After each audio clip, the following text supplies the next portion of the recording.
introduce our first speaker, Mayor Don Ness, and we are so lucky that he is here to kick off the whole series. I think it's perfect that he's our main person. When I sort of was thinking about this series and thinking about the first question and that first prompt, it sort of feels like under Mayor Don Ness's leadership, it might be sort of a moot point. We don't have to feel inferior. We're Duluth and we're proud of it. It's really hard to introduce someone who's so loved in the community. A lot of you have met with Don Ness in his mayoral chambers. Probably more of you have shared a drink with him at Homegrown. A fine select few of you have maybe even crowd surfed with him at the Trampled by Turtles show. He really is a mayor of the people. And he's also an author. And tonight at Vickers Brewhouse at 7 o'clock, I'm so sorry that you can't be there to attend it, but there is a book signing of his new book. So after this is over, you can certainly go down there. And I'll encourage you, instead of me rattling off everything that he's done, I want you to go buy a book and read everything that he's done. So he is going to slip out after he presents. It's not an affront to us, but it's part of his continued mission to keep Duluth shark-free and proud since 2008. So thank you so much, Don, for kicking this off for us.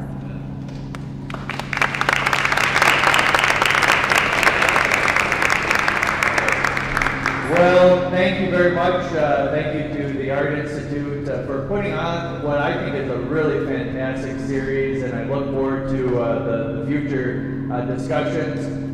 Thank you as well to Cirrus for both hosting and for not banning me from the premises. I appreciate that. Thank you, Cirrus. The book, much of the theme of the book that was mentioned is about this very story. It's about my personal story, kind of going from a young kid counselor Downey Ness at 25 years old to now at 41, leaving office. But it's almost more so the story about Duluth and the transition and really the transformation that we've seen in Duluth over the last 10, 15 years. And it is about the city gaining a greater sense of awareness of what our strengths are, and then finding ways to promote and enhance those strengths so that we are setting ourselves apart from other regional centers in the upper Midwest. And I'll be talking a little bit more about that. But so at darknessbook.com, you can order your copy and get even more detail about some of my thoughts on the transformation in the city of Duluth. So I think it's important, maybe as the first speaker in the series, to take a step back and to examine where we have been as a community. And I guess the design piece that I will be offering, and that may be an interesting thing to come back to as the series goes forward, is the idea of narrative and the use and importance of narrative when we think about community. Every community has its own story. They have a narrative. And if there's one thing that we as Americans are very attuned to, it is narrative, because we consume narrative on a regular basis. Whether it's the books that we read, the movies that we watch, now this wonderful new development of these very smart TV series that allow us to go through these very detailed narratives that we can follow. And Americans are very tuned into how those what we expect from our narratives, and a lot of that is design. You know, the Star Wars trilogy, we kind of understand, all right, here's what's supposed to happen to the young hero and the challenges that he faces, and then what happens next. But what's interesting right now is that we are so attuned to narrative that it's almost a back and forth between the American public that's consuming narrative and those that are designing the narrative, those that are writing these narratives. That we get to the point in that we are expecting X to happen because we're very sophisticated in understanding what is supposed to happen in these narratives, but then the quality designers then challenge us. They move away from that narrative. They find a counter narrative that really captures our attention, and then that is different. You know, that is something that I'm going to pay attention to. And so as we develop our own personal stories within our communities or within our organizations, we can use that sophisticated understanding and then show how each individual within our community can plug into that narrative effectively and contribute to a success narrative that we're trying to create. So think of the Duluth that I grew up in the 70s and early 80s was a very different place than it is today. The federal government in the early 80s designated Duluth as one of the 10 most distressed cities in the entire nation.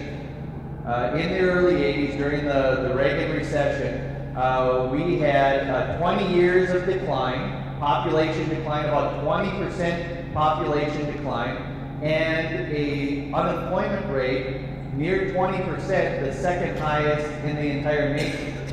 And our peer cities were places like Gary, Indiana, Youngstown, Ohio, and Flint, Michigan. And Duluth, Minnesota was right within that narrative. Now, a remarkable thing happened in Duluth that didn't happen in those other peer cities. That the leaders in the 80s and 90s said Duluth has too much to offer. And we're going to turn our attention to the lake. We're going to redefine our local economy from kind of the heavy industry and the steel plant that had closed, and instead to more of a service and value-added manufacturing like airplanes at Cirrus, like the university, like our healthcare systems, and the like. And yet, at the time, when you're kind of protecting yourselves from going into the downward spiral, you put a high premium on stability. And you're like, we have to protect what we have. And we're going to kind of bunker down so that we don't follow the path that other communities. And we had to do that. It was an important decision for our community. And so when we got to 1990 and we saw that we weren't losing more population, we said that is an achievement for our community. We are not losing population. Then we get to 2000 and the population is the same as it was in 1990. We said, now we know that's real. We have the stability that we can count on and it's real. But then we got to 2010 and the population was the same. And then we started to see what are the drawbacks from this sense of kind of zero-sum game. That we know what our community is and it's defined in this way and we're going to protect that, but there's a downside because we're not welcoming people into our community. We're not taking full advantage of the potential for growth. When I ran for city council back in 1999, one of the key narratives that was happening politically was that Duluth was looking at places like Fargo and Sioux Falls, and we were seeing how they were, these smaller cities built in a cornfield, and they were expanding outward. And they had this kind of suburban type growth in the city. And Duluth would look at those communities and say, why isn't that our story? Why aren't we like Sioux Falls, that has this kind of suburban-oriented growth that they just kept spreading out, and we felt bad about ourselves because we weren't seeing that sort of growth. And we were like, we have to follow what Sioux Falls is doing and import those ideas into Duluth, and then we'll find our own prosperity. And then we found this, over and over again, we had these huge battles within city government. And it was almost always environmentalists against developers and the pro-business folks. And time again, we'd have these battles. And then along came this reputation of Duluth was a bad place to do business because we'd always see this very public fighting going on about who is going to speak for the soul of our community. Now, the important thing that has happened, I think, in the last 5 or 10 years is we have begun to take a different approach. And it's a broader approach. And it's saying, what does Duluth have that other regional centers in the upper Midwest can't offer? And we have spectacular natural beauty. We have tremendous wealth of green space in our community. And again, thinking back to 1999 and the political narrative that was going on at the time, there were people that were saying that the fact that we had all this green space was proof of a failure. Proof of failure that there wasn't enough development demand taking place in the city of Duluth, that we should be ashamed of all these thousands of acres of green space in our community. I mean, that was a true argument that was being made at that time. And then the interesting thing is, what's happened in recent years is we've said, this is a wonderful thing that we have in our community. Not every community, especially in the upper Midwest, can offer these world-class views that are on the shores of the greatest lake in the world. And yes, we have this green space, and let's find value add for this green space. Let's build a Superior hiking trail, 42 miles of Superior hiking trail, world-class hiking trail in the city of Duluth. Let's build a 100-mile mountain biking system in our community so that we can take advantage of the things that we have in Duluth that Fargo can only dream about having. And we can be proud of Fargo and Rochester for the success that they have and what they're contributing to the upper Midwest, but at the same time to say Duluth is offering something that is unique and special and can be that center. So when I think about where Duluth is right now and where we're going, there are other models across the nation of communities that have fit this model that we are now moving into, that we are merging into. A city, a smaller city that has a really strong sense of place, a really strong sense of identity that is in large part both our natural environment and being very aware and intentional about our built environment, and both in the new development and what that looks like, but equally as important, if not more important, the historic assets that we have in our community that are not in many of the other communities of our size. And finding that model that also kind of it has that entrepreneurial, do-it-yourself model to it, right? And we think, and there's a lot of different examples to that. We talked about the outdoor recreation. Here's a user group, the mountain bikers who saw potential. Instead of saying, let's sit back and just complain about things and hope that somebody else goes and builds systems for us, they said, we're going to roll up our sleeves and make this happen. We're going to be the ones out volunteering. We're going to raise money. We're going to work with policy leaders to help them understand what the vision is. Homegrown Music Festival is another great thing. For many communities, they can just kind of sit back and wait for the national acts to come to their town, and they pay their $30 to go see a show. Well, in the city of Duluth, instead, we have a different model. We're not going to wait for the national acts that likely aren't going to come anyway, so we say, hey, you know, Al Sparhawk is a pretty good artist, Dave Simonet is a pretty good artist, Charlie Parr is a pretty good artist, Haley Bonner is a pretty good artist, let's go support them. Let's go, that's how we're going to spend our Friday night and lift these people up and make them, you know, the celebrities. And we have, because of that effort, have sparked, you know, dozens of nationally touring acts from the city of Duluth because of that do-it-yourself spirit.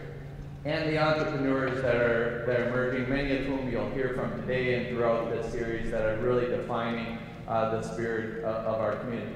And this is a model that's worked in other places. So Asheville, North Carolina, Bend, Oregon, Flagstaff, Arizona, Burlington, Vermont. These are communities that have been doing this for longer than we have, but have found prosperity through that. And you know, I think another piece of that is kind of a progressive spirit within a community. And progressive, yes, in the sense that you know there is a political progressiveness in terms of how we view the world, but it's more about that the progressiveness about always looking forward, always looking for new opportunities, always thinking about ways that you can find new collaboration, new creativity to add value to community. That's really what progressivism is about in my mind. Finding here are big challenges, and we're going to find, instead of kind of banging our heads against the same challenges in the same way that we've done it before, let's bring a new breath of fresh air, new energy and creativity to those problems.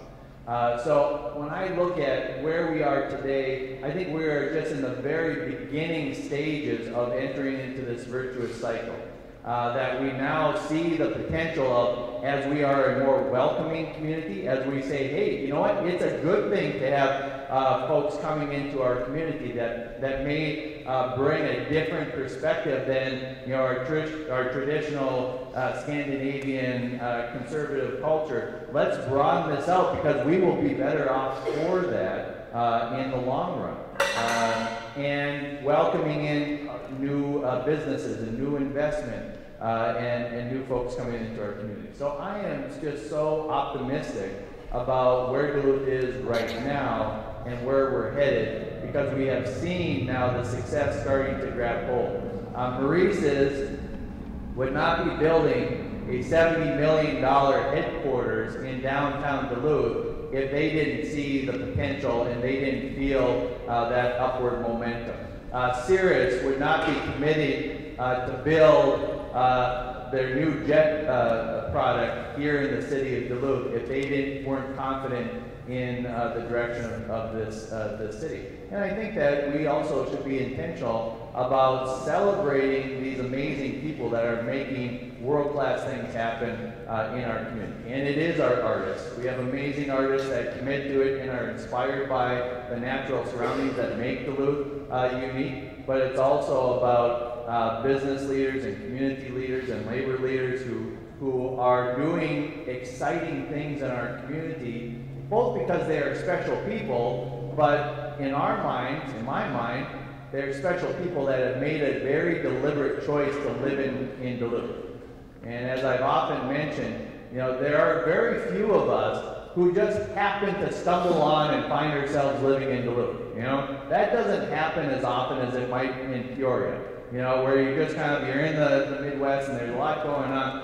If folks that are living in Duluth, very high percentage say, I want to live in Duluth because of the natural beauty, because of the outdoor, because there is something about that lake that makes a very deep and special connection. And in making that choice and saying, I'm going to be deliberate about making a choice to live in Duluth, there's a deepness to that personal connection to the place that I think is unique and special, and that we are just now tapping into how that translates into good things happening in our community. So those are my thoughts. I wish I could stay for the rest of the conversation, but I appreciate everybody coming out and look forward to future conversations.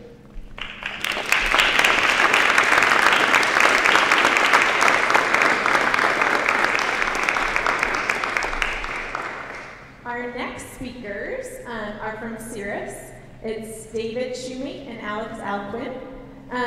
Cirrus, since day one in 1984, Cirrus Aircraft has been committed to the future of aviation through smart safety, ease of operation, and most adamantly, continuous innovation. Remember that, innovation and good design? Along the way, every turn has meant challenges and opportunities to grow general aviation, improving the flying experience as a whole. The Cirrus mission is to deliver an aviation experience that is the pinnacle of innovation, quality, and safety to customers. And we'll let Alex and David talk a little bit more about what that means. Thank you. David and I are actually going to share a slide here. So he's going to start off and talk a little bit about the company, and then we're going to segue into a piece that I want to talk about, which is sharing design for your customers. And then he's going to share a little bit more about what he's working on, which is the jet. Which is, I don't know if you've seen it. Can you hold it closer to your... Yeah, can you hear me now? Yes. Boom, thanks.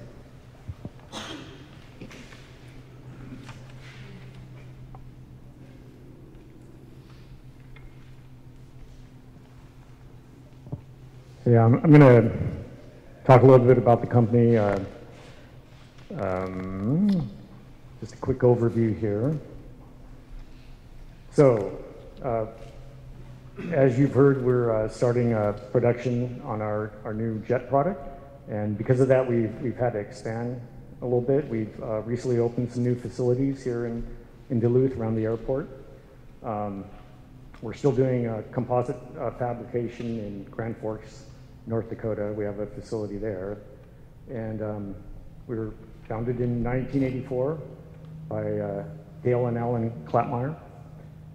Currently, we have over 900 employees, and we have openings, so if anybody's interested. To date, we've produced over 6,000 aircraft, and we have about 600 jet orders. Pretty proud of that. So how did we start? Well, Alan Dale Clapmeyer, way back in 1984, had a dream to build airplanes. They started with a kit plane, but the real dream was to build a certified type airplane, which is what our current SR line is.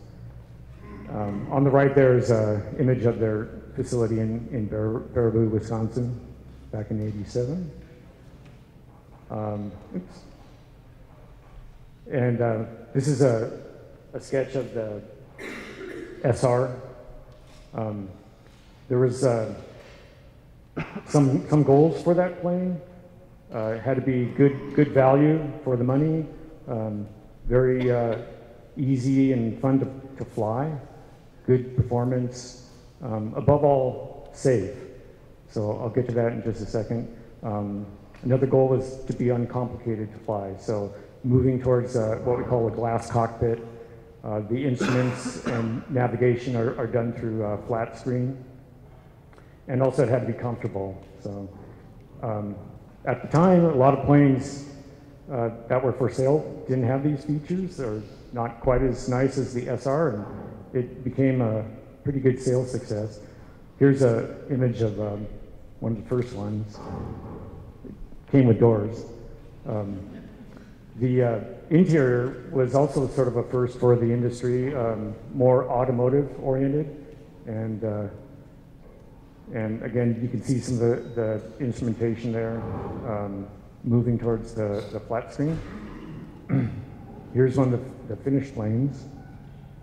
And the neat thing about the SR and all Cirruses is they have a parachute system. So if the pilot is incapacitated or for some reason the plane can't fly, the pilot or even a passenger can deploy a parachute, and the plane will descend at a fairly slow rate to the ground. So up to date, we've had 57 out of the 6,000 planes go through this process, and 107 people have been saved. And just a quick overview of our sales. The SR is the best general aviation selling plane. Well, if you combine both the SR-22 and the SR-22T, we're almost twice the amount of, say, Cessna. Here's the image of our 6,000 plane that we produced this year, and in a special yellow and black color scheme. And speaking of color schemes, here's Alex. Thank you. You guys hear me okay? Okay. My name is Alex Aliquin, and I'm an industrial designer for Cirrus Aircraft. I've been here since 2007, and I'm going to give you a little bit of background onto how I got here and where I'm from. Today I want to talk about sharing design with your customers, and at Cirrus, that's kind of an important deal for us. It's actually transformed the way we do business, and it's taken us on a route that we never planned for. So from Miami, Florida, I grew up 4 blocks from Miami's design district, which was pretty cool. As a kid, I'd wander into the galleries, eat free cheese and crackers, and it was pretty awesome. While I was there, I went to a high school that was the only one of its kind in the country, and it was a design and architecture senior high school. And it was an art school that basically focused on exposing high school students to all the different majors in design. So I took classes in architecture, product design, film, and fashion.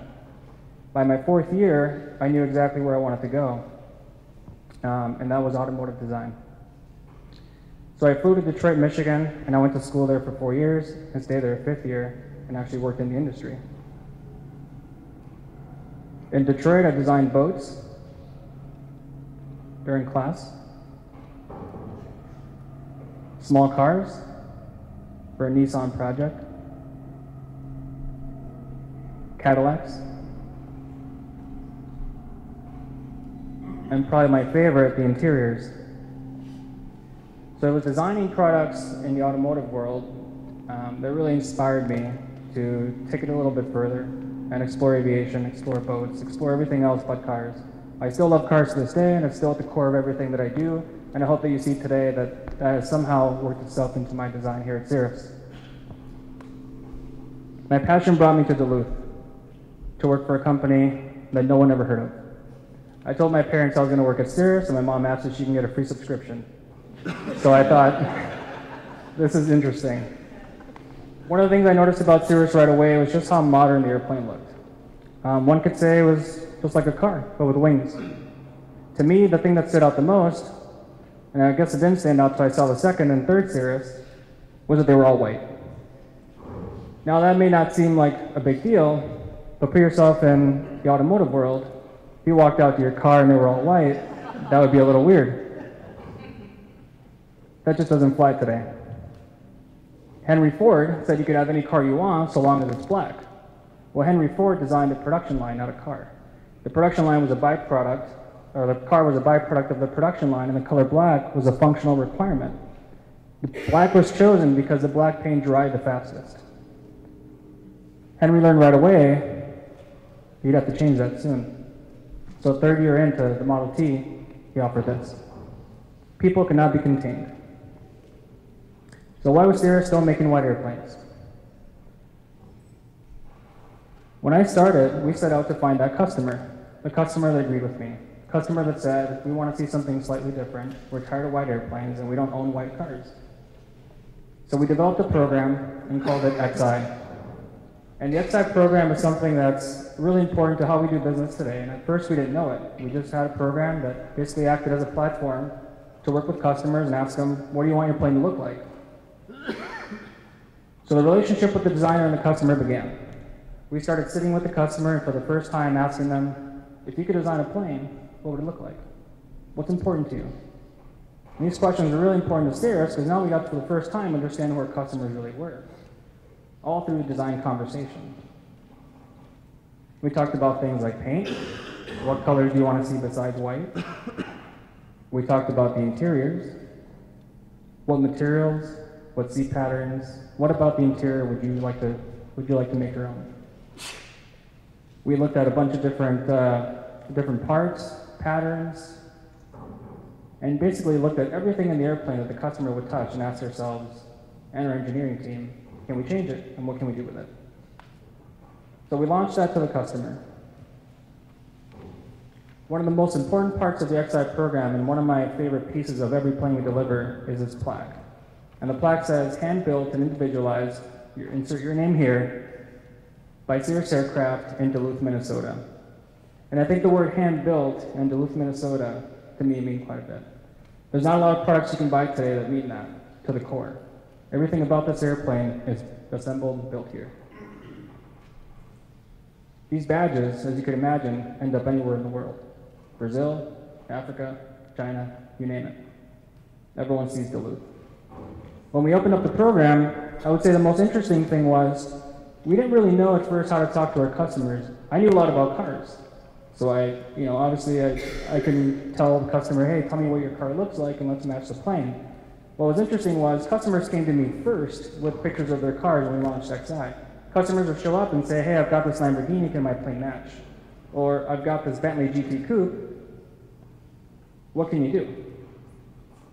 This is Ken Griffey Jr.'s car. We've designed 4 airplanes together to this day, and every time I talk to him, he's got 5 new cars he wants to talk about.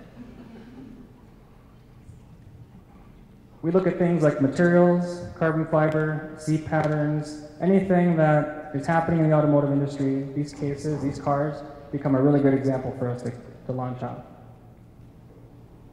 I'll tell you a quick story about a customer, and back to Don Ness's point about narrative. That's really important for every plane that we build here. Especially in the XI program, one of the things we always want to get to is not what paint color you want to do, not what leather or interior you want to design. It's what's your story, what are you trying to get to? So through every conversation we have, we like to ask that question, what's your story?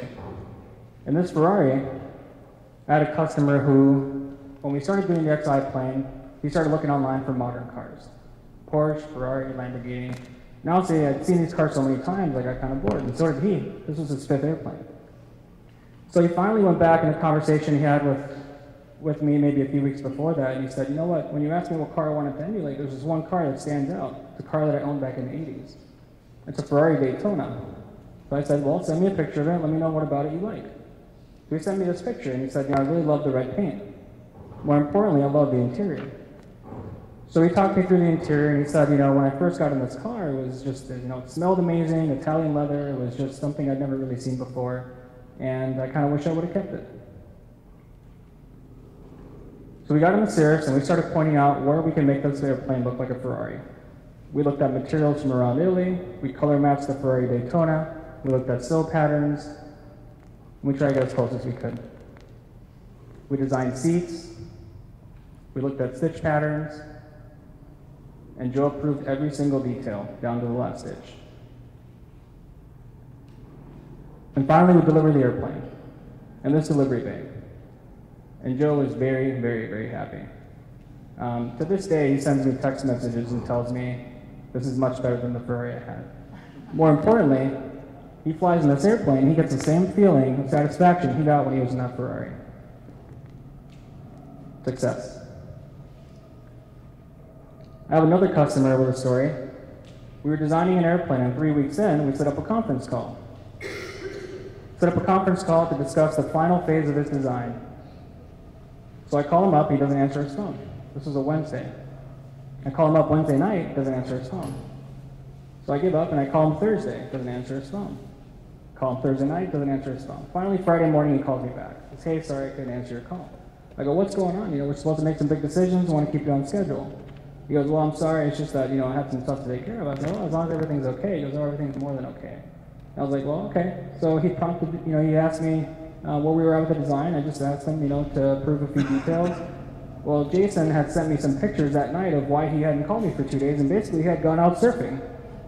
He decided that when the tide's right, he just drops everything he's doing, disappears, and he goes surfing. So he left me for 2 days.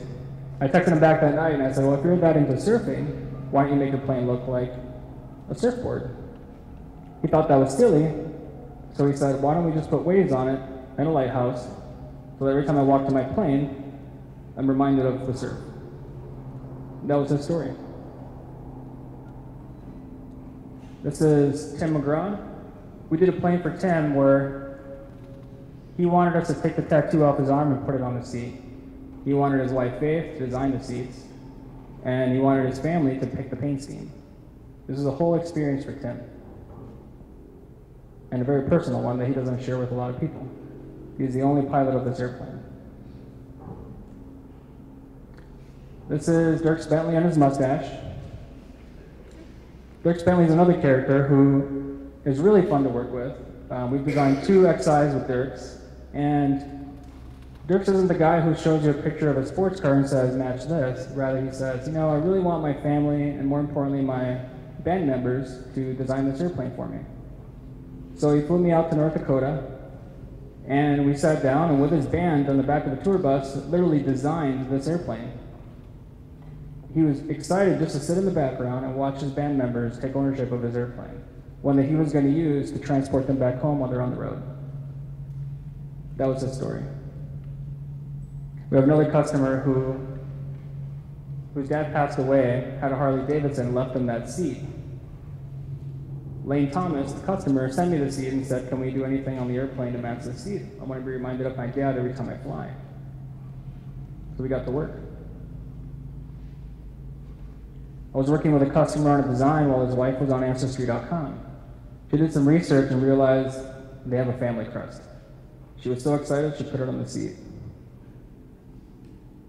These stories are really important. They're important to Cirrus, and they're important to the future of Cirrus. Every time a customer shares their story and makes us a part of it, we learn a little bit more about them that's going to take us into the future. Every story, every detail, helps us design the planes that we're going to be delivering tomorrow. down to the last detail. This is a picture of our special edition. We call it Accelero, and it's flying over Duluth, as you can see. And here's a picture of our jet, and I'm going to cue Dave Shoemake. Thank you. Thank you, Alex. So, I came to Duluth about a little over 2.5 years ago to work specifically on the jet. I basically came from Seattle, so I was born and raised, just the exact opposite from Miami, and the weather's a little different too. I did go to school in California and stayed there for about 14 years. Worked in the automotive industry just like Alex, and eventually moved to Duluth. And I came here in January of 2013, which of course was a pretty bad winter. But I like snow. My cat likes snow. She's trying to find some mice. Aside from the job, what really made me stay here, of course, was the natural beauty and the lake and the outdoor activities. I think this is just a phenomenal city, so I'm glad I'm here. The jet. When I got here, we had a flying, a proof of concept jet flying, but no interior. So I was given a fuselage and told to make an interior. So for me, that always starts with sketches and trying to find a theme, and then taking that theme and rendering it out. And then the next process is putting that into what I call a foam core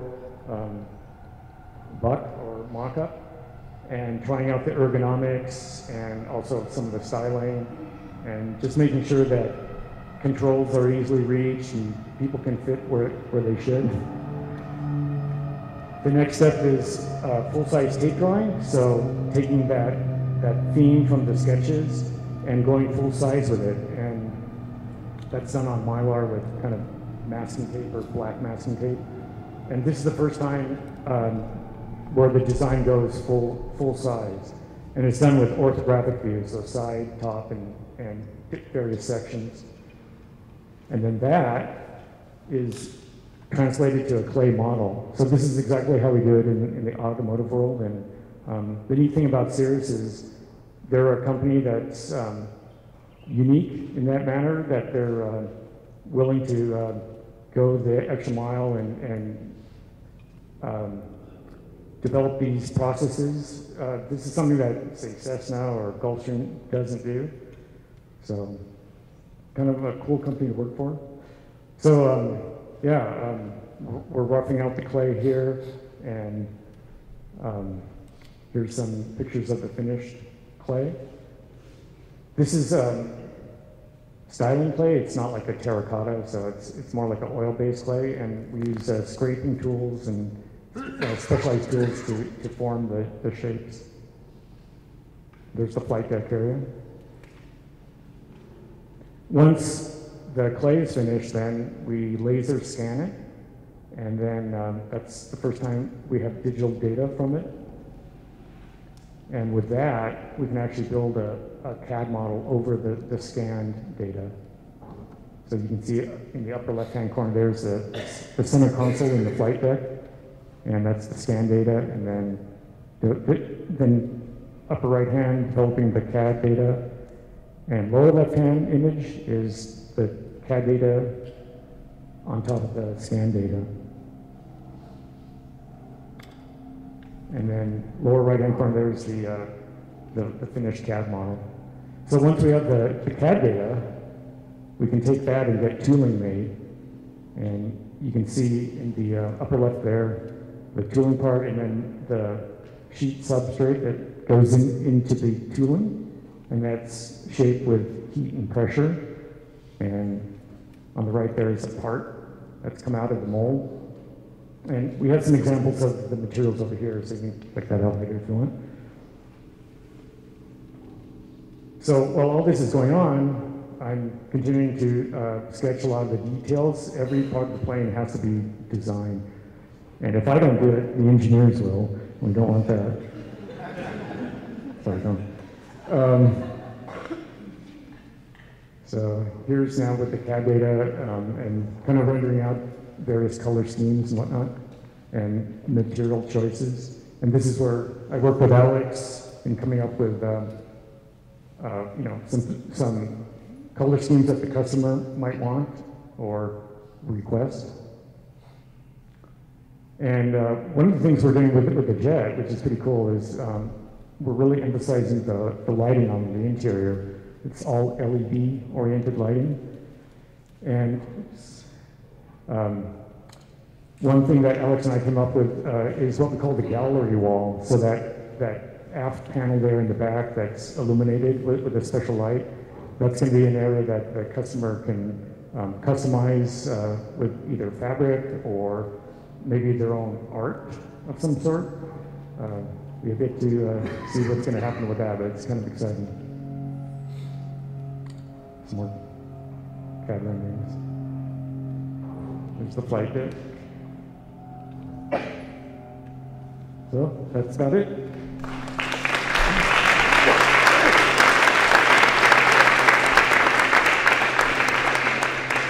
Thank you both, David and Alex. Next up we have Michael Labrador, and I'm going to get his presentation set up, and I won't talk while I won't do that while I introduce. So hold on.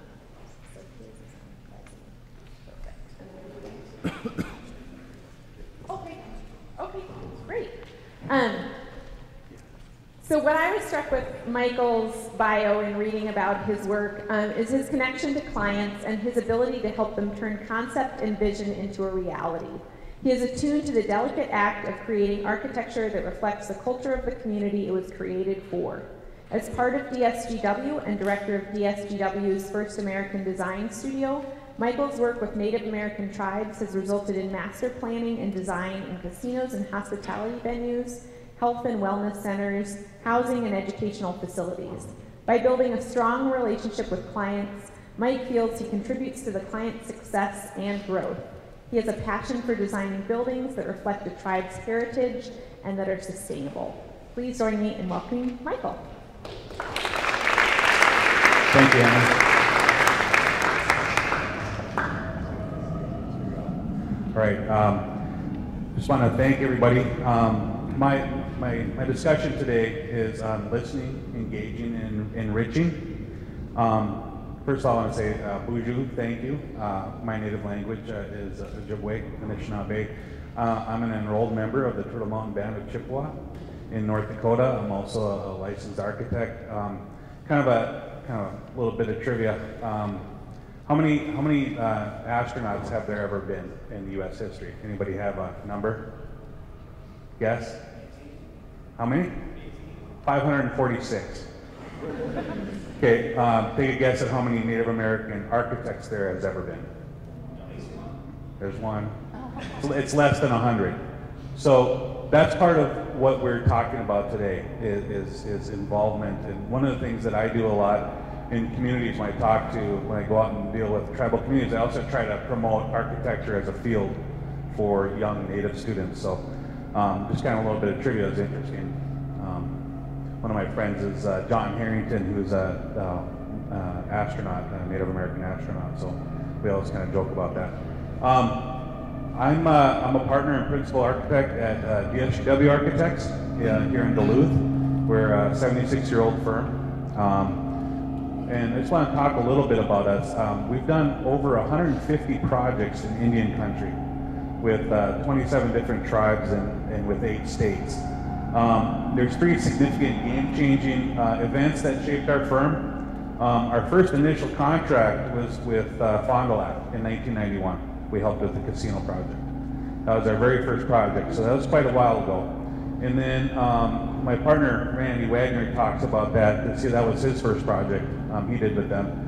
And then in 2008, I left JLG Architects in Grand Forks, North Dakota, and came to work for DSGW, and they hired me in 2008. And then in 2010, I moved down to the Twin Cities, and we started the first American design studio. And when the Twin Cities office, that's entirely all we do. I travel a lot, and we just do tribal projects all over the country. So, talk a little bit about that project right below there in a minute. You can see here, this is just a representation of some of the tribal logos that we work with all through Indian country. You can see there's Bad River, there's Fond du Lac, some of the ones you might recognize. OK Wenge is up there, they're from New Mexico. What I want to talk about here, and with the listening, engaging, enriching is some of the history of our working with First Nations. Lessons we've learned when you work with tribes, and I think this would apply to working with communities as well, is you have to earn that trust. And my partner Randy Wagner and some of the other partners kind of joke, because when you work with tribal clients, if they're just sit there and are quiet and that stuff, I don't think you're making a connection. But if you're going to those meetings and they actually start teasing you, that's when you know they trust you. So that was one of the things we do, and then we earn that reputation and trust and build that accountability within the tribal communities. But it's all about listening. And an elder once told me that we're born with 2 ears and 1 mouth for a reason, because you're supposed to listen to twice as much as you talk. So we try to do that, and through that listening and telling that narrative and learning that story, you get better design. And we also like to be respectful and understand their values. And then in the end, you learn how to think like an Indian from listening and let them do their storytelling. What you're trying to do is help them understand what they know and already knew, but didn't know how to tell that story from the get-go. When you go through that discovery session and you listen to them, almost like what Cirrus does to their clients, and they listen and let them tell their story, the end product is great design.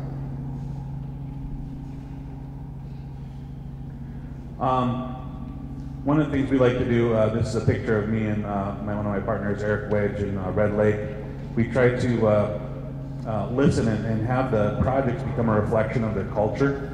One of the things that a lot of, if you don't use a proper process, what happens is you go to these tribes and you end up just telling them what they're going to get, and that's not what they want. What they want is to tell you their story, and they want their building to become a reflection of who they are. And so we talk about, that firsthand knowledge of storytelling, not just relying on the internet, Wikipedia, or books or whatever, but actually sitting down with the community and learning what does it mean to be Fond du Lac Ojibwe. One of the things that, even though I'm Anishinaabe Ojibwe Chippewa myself, when I go to a different band, they do things differently. So I can't make presumptions, even though I'm Native myself. I've gotten in trouble for that, actually. So. Also talk about the difference between subsistence and sustainability. Everybody understands what sustainability means. It's green buildings, it's energy efficiency, all those things.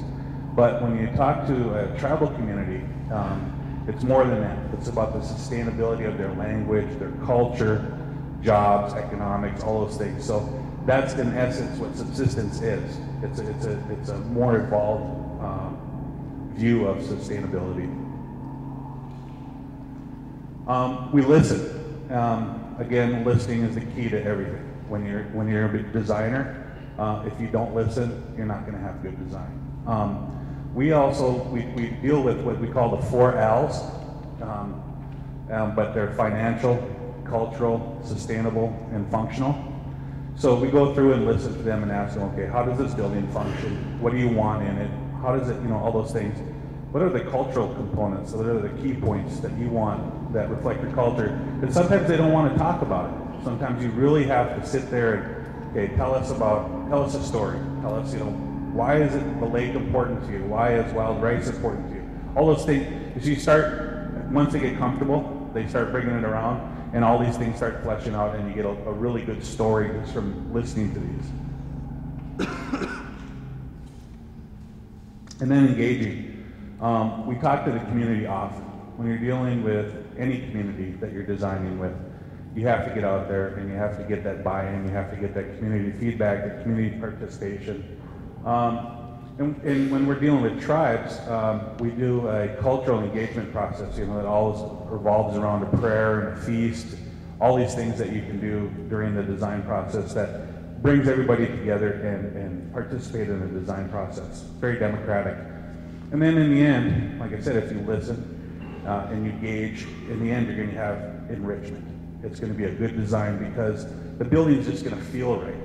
Because they're going to walk in and this is us, this is me, this is my tribe, this is Duluth. You know, I mean, if you do all those things and follow a process, you're going to have a great building.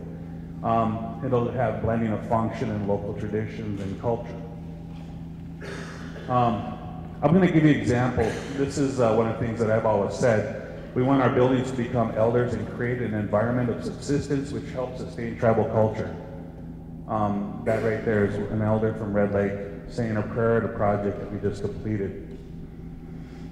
I'm going to give you an example, just one project. It wasn't here in Duluth, but it was a project we just finished, and it was an exercise in listening.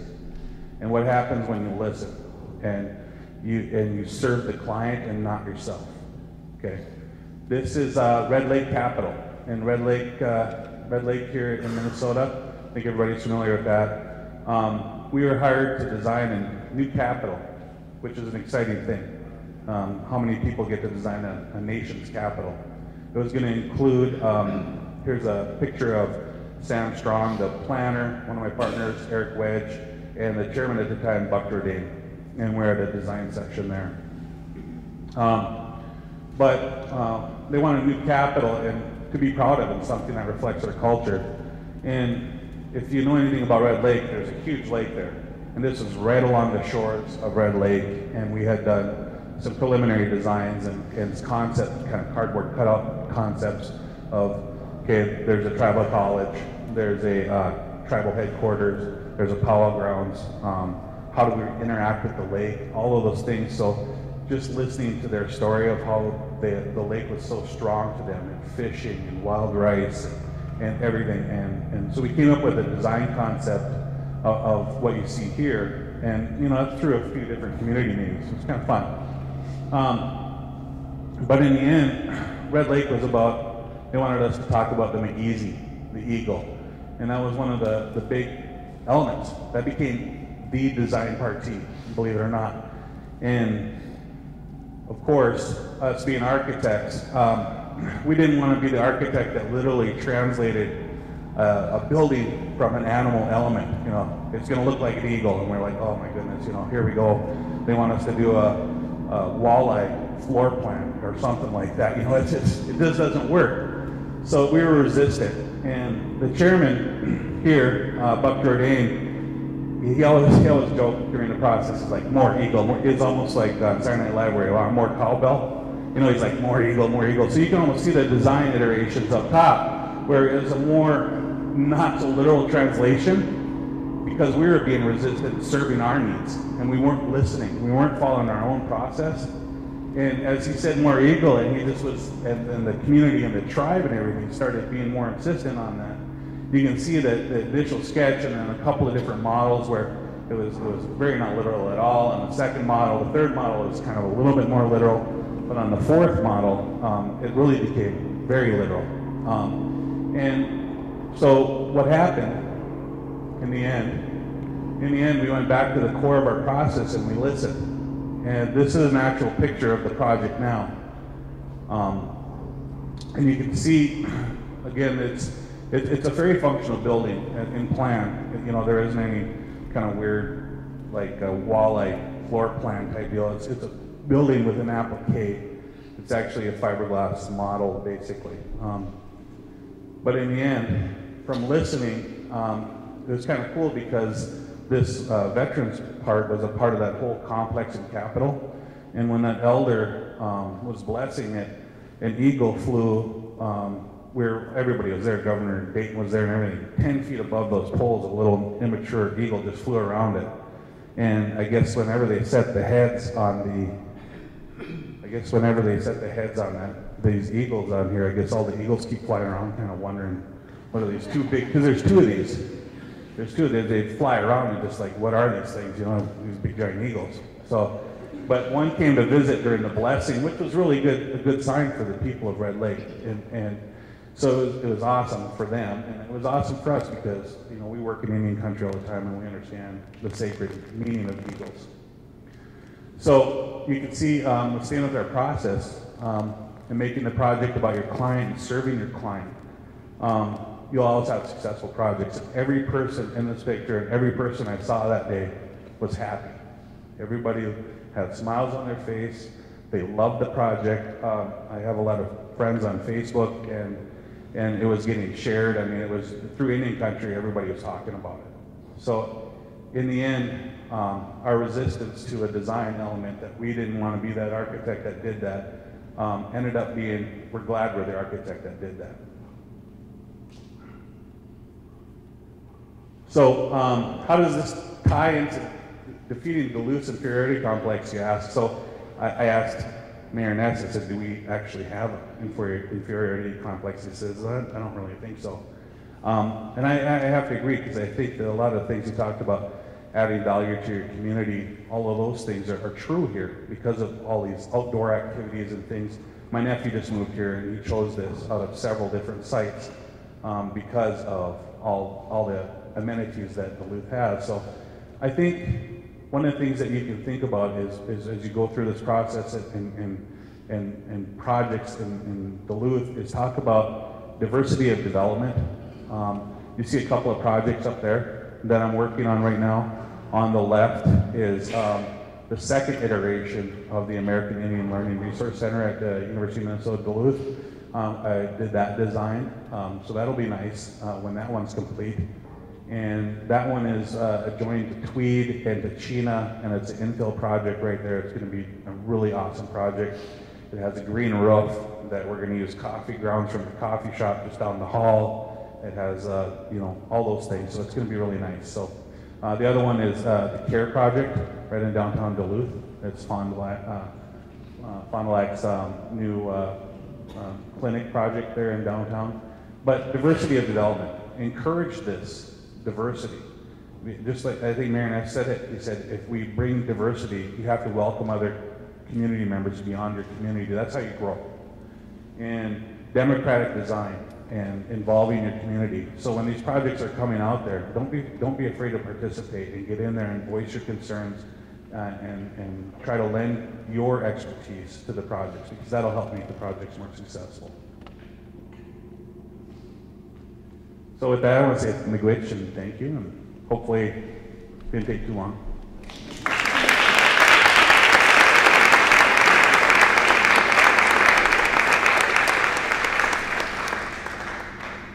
Thank you so much, Michael. Next up, we have David, and I'm going to get his presentation started here. And David, do you want to do it from there or here? All right, great. Go ahead and start. David Salwa is considered one of the most widely published and awarded architects, some could say in Minnesota, and some could say nationally today. He attended the University of Minnesota for 2 quarters before dropping out. Students here, don't listen to that. He then took a drafting course and tried to get a job in an architecture office, but nobody would hire him. So he took a job with an engineering firm where he learned how to build things.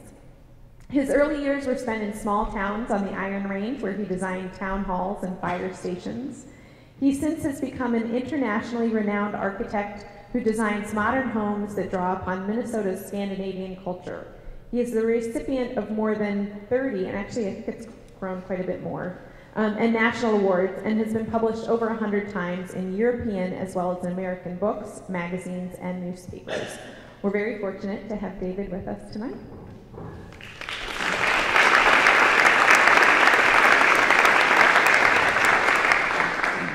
Well, thank you. I'm a true Minnesotan, Scandinavian, and even worse, Finn. For being, how do I say, insecure, self-conscious, not, let's say, having made mistakes of making some kind of achievement, or the perception of achievement. I talked sort of proudly about it.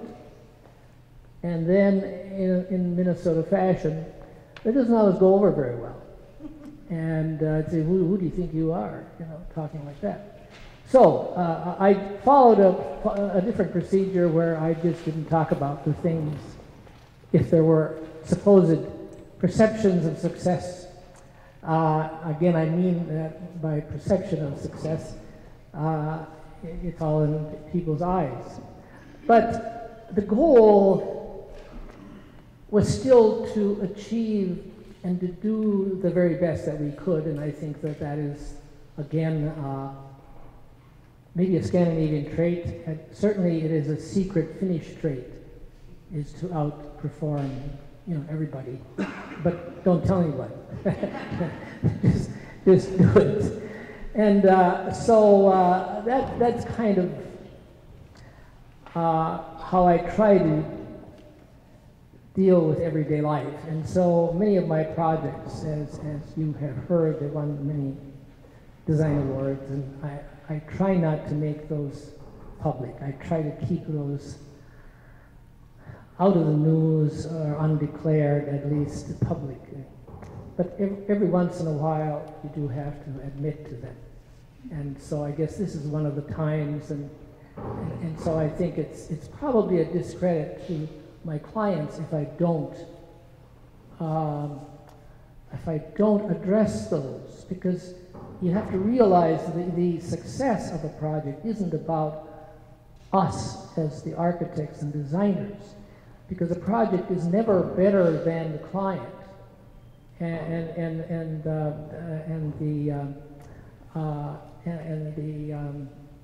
the client is never better than the architect. They have to work together. And I've had just some amazing clients who actually had great ideas and great goals and were amazing listeners, and I try to be the same. And so that's really the success, is that it's the collaboration of everyone. And then it's working with city officials, code people, etc., so that there's a cooperative occurrence rather than a combative occurrence. And then working with the craftspeople and the contractors, and talking to each of after the formal meetings of construction meetings, when you talk and you go through the formal procedures, then when it's all over, you go and talk to everybody on the job. And that's how projects, good, well-designed projects, go from good to exceptional. And so it takes time. What I was intending to do today was just to show just a representation of what I'm doing in the last couple of years, and things that I have just completed. Projects we don't know, they have not been perceived as whether they were successful or not, but they're there. And that's how we do things, and we expose them to the world, whether we like to not, because they are objects. Everybody sees them. And how are they perceived? Are they perceived as successful, or are they perceived as unsuccessful? So we're always checking reactions.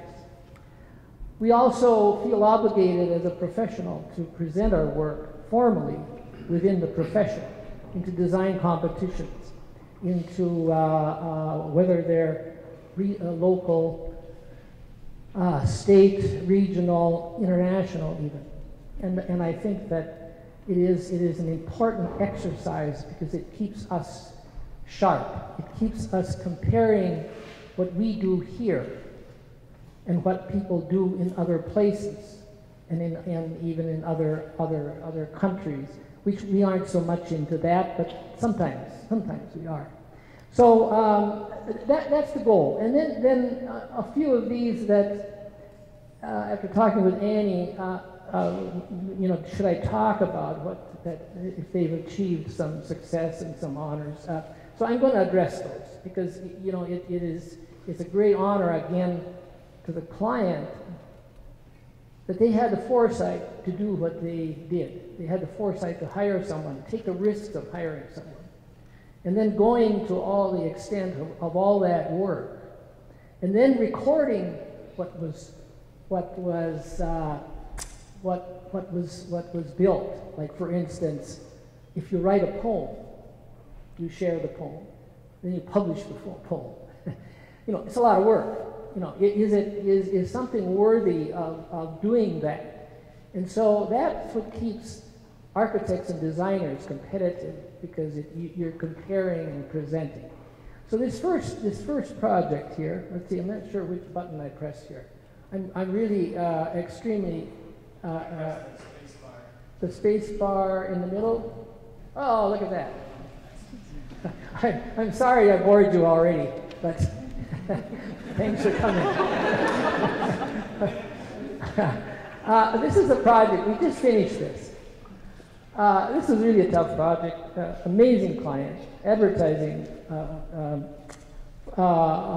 company. The owner is a fairly young fellow, and he understood urban design, and he bought this lube shop that was converted to an architectural office, and it was built out of concrete block, 2 stories high, no major egress stairs, no elevator, hardly any windows.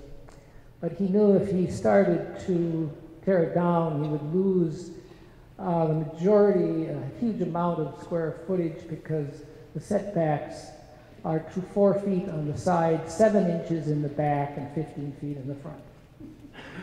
So it would have been a parking lot. And so we were tasked to add 2 floors onto this building, plus a roof terrace. And so we just completed this. And the egress stairs had to be on the south side of the building and the front side of the building, and they had to be left open so that we could bring natural light into the space to make an enhancing interior. After we completed the project, he said, "Oh, we had some really great excitement. We were in New York City. We were at the Effie Awards, which is the big advertising awards, and they gave out the awards for the best independent advertising firms in the United States. The first 2 were these big firms in New York City. Number 3 was Fast Horse, this firm that is, 30 people. Since they opened around Christmas, they've hired 17 people. And so we were really excited about this project. So, and the backside, which is 7 inches from the property line, which is a firewall, all we could do is put these few little square specially designed windows. And from a scale standpoint, we turned it into a block. It's 5 stories high. And so from a scale standpoint, if you're ever downtown Minneapolis, you would really enjoy seeing this and seeing it in the setting of its urban context. This is Easy's Ice Cream Factory. This is another urban design project that was a brownfield site at the edge of a newly developed condo area on the east edge of Gold Medal Park, which is across from the Guthrie Theater.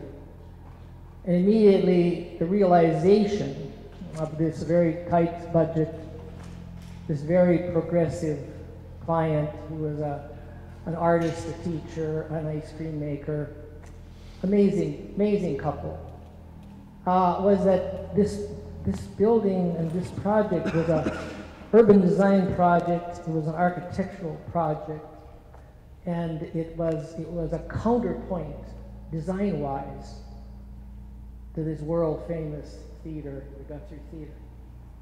And it had to be like a barking chihuahua to a huge St. Bernard across the park, and that was what was at first. But we did many things. It's a factory. It's a scoop shop. They have people coming, riding bikes from all over the Twin Cities. They have people walking miles, just like the old slogan, I'd walk a mile for a camel. Well, there's people walk miles for an ice cream, Izzy's ice cream. And people come even in the winter on their bicycle. And so there have been recorded a half-hour wait in line to get an ice cream cone here. That's how good the ice cream is. So it isn't the building. The building is trying to reflect the product. It's sort of like the previous one, the building was trying to reflect the product of the owner in the same way here. Now, we did win a national American Architecture Award for this project last fall, and it was exhibited at the premiere of the awards in Istanbul last fall.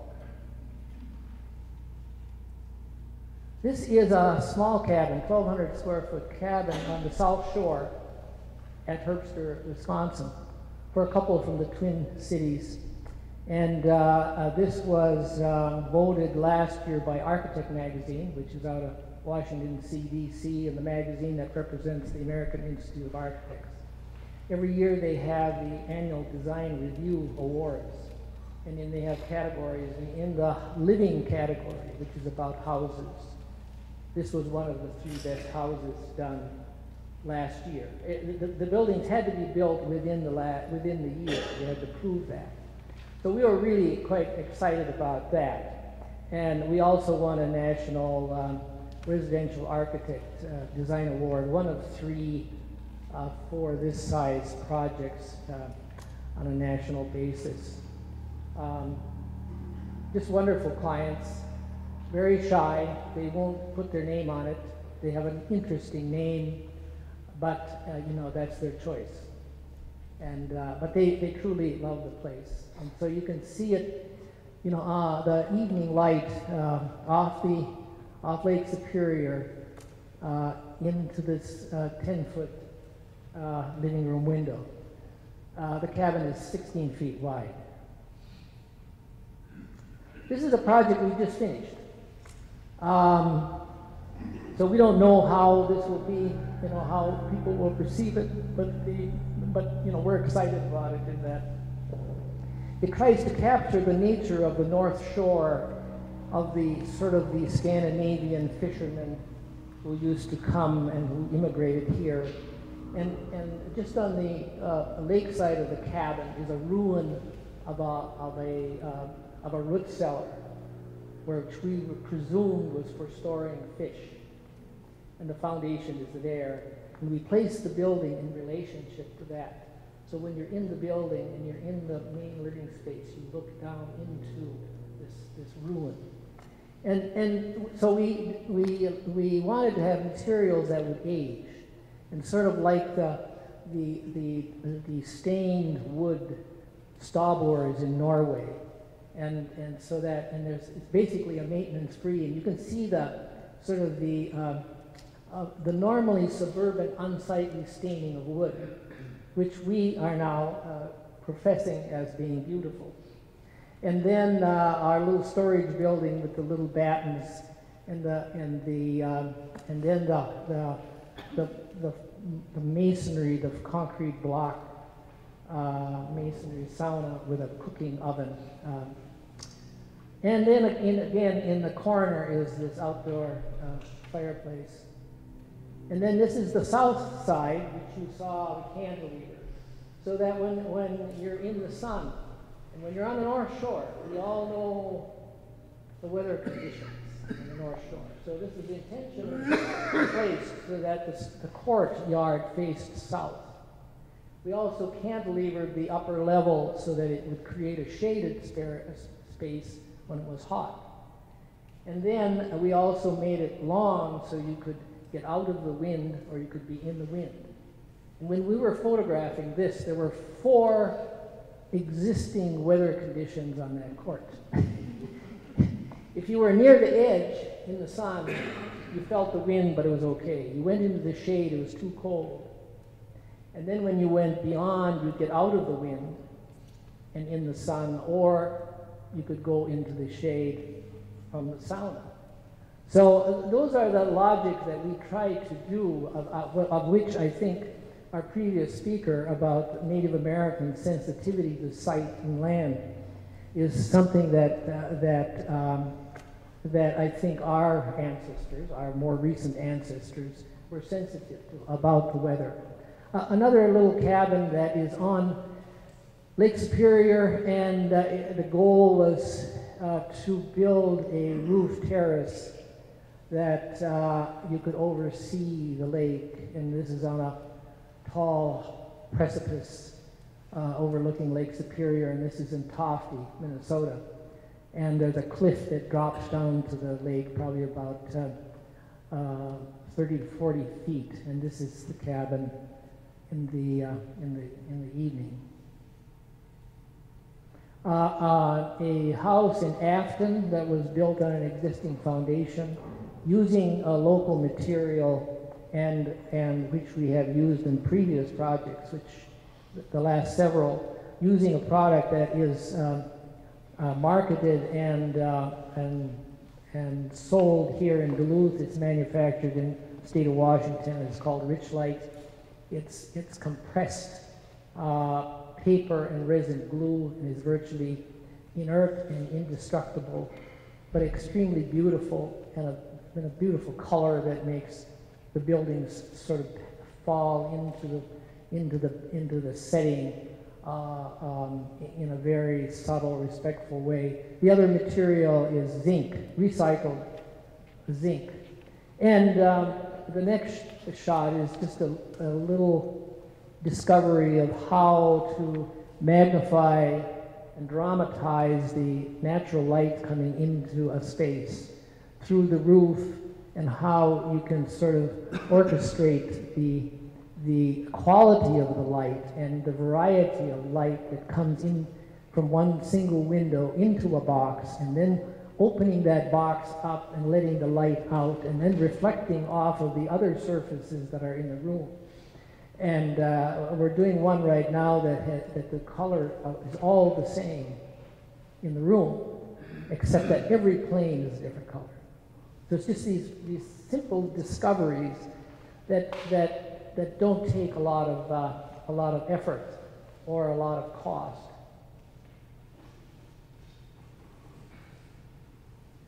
This is hot foods that we did for, which is the parent company of Lull Design, Epicurean, and Textural, and this won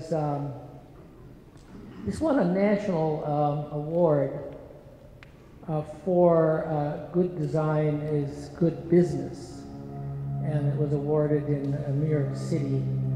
And it's been very successful. It's been so successful for this company that they had to move out. They had to buy 2 other buildings. So I think they're going to keep it for their textural purposes, but they now have expanded similarly to Cirrus, where they are really quite large and sell products to, I think, like close to 60 countries in the world. It's all done here, right here in Duluth, just like Cirrus is done here. And also my 3 office company, but it's a little different. My 3 offices are 3 virtual offices with 1 person in each office. Here there's 900, but that's 600, how many times is that? 300 times larger? And I think that Lull and those companies are many, many. So we are kind of the absolute opposite end. But everything we do here. It's been done here in Duluth. And that's always amazes me. I think about, we did these right here. I came here 25 years ago. Nobody really wanted me. And I said, well, you know, I'm on my own. You know, I went and interviewed really good firms, and nobody hired me. And I said, oh man, I'm all alone. You know, so where do I want to live? I want to live in Duluth. So all these things have happened here, and so I guess for one time I will, you know, I have to credit myself for these things, but I won't do it again. This is one time, okay. So anyway, this was Polaris Concrete Factory. It was a mess, but the city convinced them to buy it and renovate it, and then we put their headquarters box on top. It was it was a tricky thing to do, but it's quite wonderful, and it's been recognized, you know, nationally. So that's really great. Now this is the University of Minnesota. This what is the length or the years of the university? Land grant college, 150 years, something like that. So this was the first LEED Platinum building in the whole university system, all their campuses. And it was this one little classroom building that a professor at the U wanted a hut. He wanted a Lundy hut, but it didn't seem, we didn't say no, but they realized, you know, it had to be something more. So then it became a classroom where you actually taught. And then we said, well, what if we then made it more and we do a green building? And that's what we did. And so this was, in 1912, was one of the 10 best green buildings in the United States. It was exhibited in a green conference in Sweden, Italy, and at the Scandinavia House in New York City, where the Crown Prince of Norway witnessed the opening. And so this little wonderful building that is, you know, and I'm so happy it's really being used a lot. And the last, let's see, so here's the interior, looking back into the outdoor classroom, which is an open space. And our last one is the Hall House, which won a national residential architect award and has been published quite a bit. So that's my story, and I appreciate you inviting me.